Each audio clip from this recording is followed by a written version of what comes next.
this season, you've obviously covered a lot of ground with the many seasons before.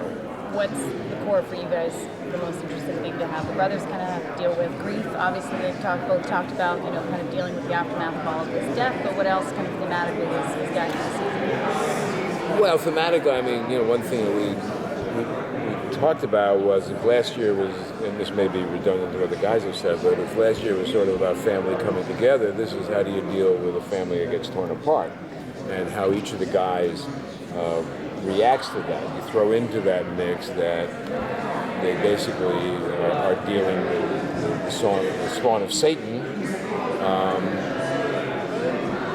Dean has his theories of how to handle the situation, which is basically shoot him in the face. And Sam thinks, well, we don't know. His mother was a good person.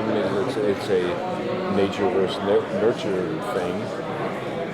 Also, where Dean has accepted in his mind that Mom is gone, when she went through the rift with Lucifer, he figures that's that.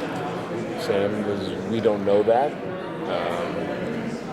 Our way into that world is this kid opened up the rift once before. Let's see if we can corral him or kind of get him to do that again and take our chances. So that causes a bit of headbutting between the guys. And we felt that this season was smaller than last season in terms of scope. No big organization like the Mental Letters, British Mental Letters, but a little more personal, a little more emotional,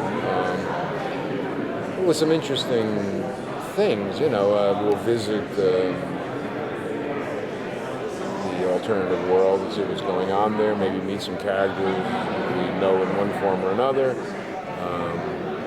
Who are totally different in that world in the same way Bobby was. Okay. And that probably, in terms of production, that's our biggest kind of challenge.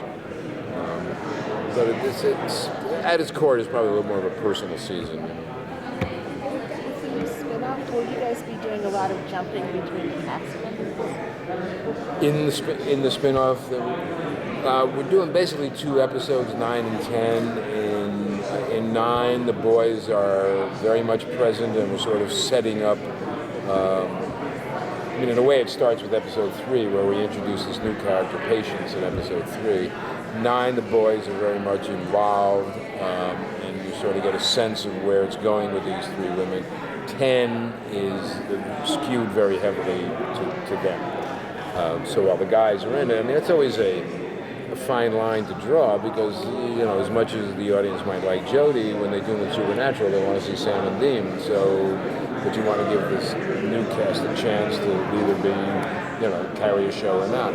So it's a fine balance, but, we hope by doing it over 2 episodes, we can keep everybody happy, which has been impossible for 12 years, so I don't imagine we'd be able to do that anyway. Congratulations on season 13. Since it is 13 and that's a supernatural number in and of itself, will there be references to it like Friday the 13th or the fact that hotels don't have 13 floors?